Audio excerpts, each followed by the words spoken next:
നമസ്കാരം, ഭാരത് ലൈവിലേക്ക് സ്വാഗതം.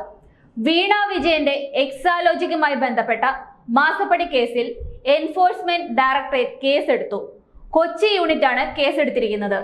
ഇതോടെ ഏത് സമയവും എന്തും നടക്കാമെന്ന അവസ്ഥ കേരളത്തിൽ ഉണ്ടാവുകയാണ്. ഈ വിഷയത്തിൽ സീരിയസ് ഫ്രോഡ് ഇൻവെസ്റ്റിഗേഷൻ ഓഫീസ് അന്വേഷണത്തിലാണ്. ഇവരുടെ അന്വേഷണ റിപ്പോർട്ടിന്റെ അടിസ്ഥാനത്തിലാണ് ED കേസെടുക്കുന്നത്.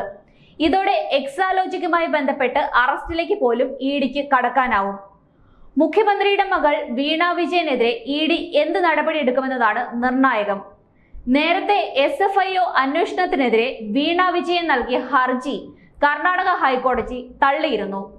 SFIO അന്വേഷണം നേരിടുന്നവരെല്ലാം ED കേസിന്റെ പരിധിയിൽ വരും. അതായത് വീണ വിജയനും കരിമണൽ കർത്തയും അടക്കമുള്ളവർ കേസിന്റെ ഭാഗമാകും. വീണ വിജയന്റെ കമ്പനിയുമായി ഇടപാടുകൾ നടത്തിയവരും അന്വേഷണത്തിൽ വരും. അതുകൊണ്ട് തന്നെ അതിനിർണായകമാണ് ഈ കേസ്. വീണ വിജയനെ ED ചോദ്യം ചെയ്യുമോ എന്നതും നിർണായകമാണ്. പൊതുമേഖലാ സ്ഥാപനമായ KSIDCയിലേക്കും ED എത്തും. അതുകൊണ്ട് തന്നെ സംസ്ഥാന സർക്കാരിനും നിർണായകമാണ് ഈ കേസ്. 10 ദിവസത്തിനുള്ളിൽ കേരളത്തിൽ നിർണായകമായ നീക്കങ്ങൾ കേന്ദ്ര ഏജൻസി നടത്തുമെന്ന് സൂചനകൾ ഉണ്ടായിരുന്നു. ഇതിനിടയിലാണ് പുതിയ നീക്കം. വീണ വിജയൻ ഉൾപ്പെടുന്ന മാസപ്പടി കേസിൽ ആദായ നികുതി വകുപ്പിന്റെയും അന്വേഷണം വരും. പ്രാഥമിക പരിശോധന നടത്തിയ ശേഷം നടപടികളിലേക്ക് കടക്കുകയാണ് ED. കൊച്ചി യൂണിറ്റിൽ ECIR രജിസ്റ്റർ ചെയ്തിരിക്കുകയാണ്. ഇതിനൊപ്പമാണ് ആദായ നികുതി വകുപ്പും ഇടപെടുന്നത്.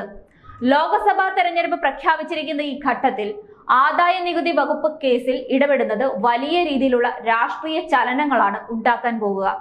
വിശേഷിച്ചും കേന്ദ്ര ഏജൻസികളെ വിവിധ സംസ്ഥാനങ്ങളെ അടിച്ചമർത്താൻ കേന്ദ്രം ഉപയോഗിക്കുന്നു എന്ന ആരോപണം കേരളം അടക്കം ഉന്നയിക്കുന്ന സാഹചര്യത്തിൽ ഇത് തെരഞ്ഞെടുപ്പിലും ശക്തമായ വിഷയമായി തീരുമെന്നത് ഉറപ്പായിരിക്കുകയാണ്.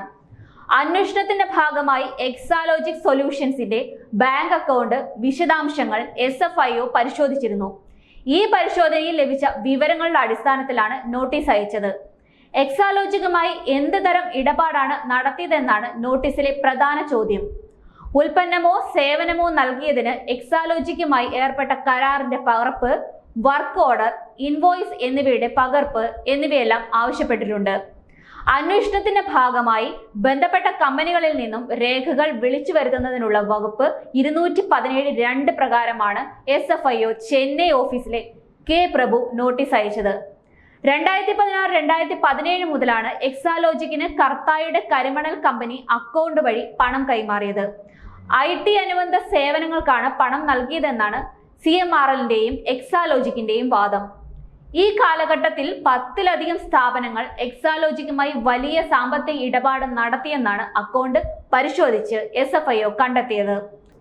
മുൻപ് എൻഫോഴ്സ്മെന്റ് ഡയറക്ടറേറ്റ് നടത്തിയ വിവരണ ശേഖരണത്തിലും ചില സാമ്പത്തിക ഇടപാടുകൾ കണ്ടെത്തിയിരുന്നു. അന്ന് സ്ഥാപന ഉടമകളിൽ നിന്നും മൊഴിയെടുത്തെങ്കിലും അന്വേഷണം മുന്നോട്ട് പോയില്ല. ഈ വിവരങ്ങളും SFIOയ്ക്ക് കൈമാറിയിട്ടുണ്ട്.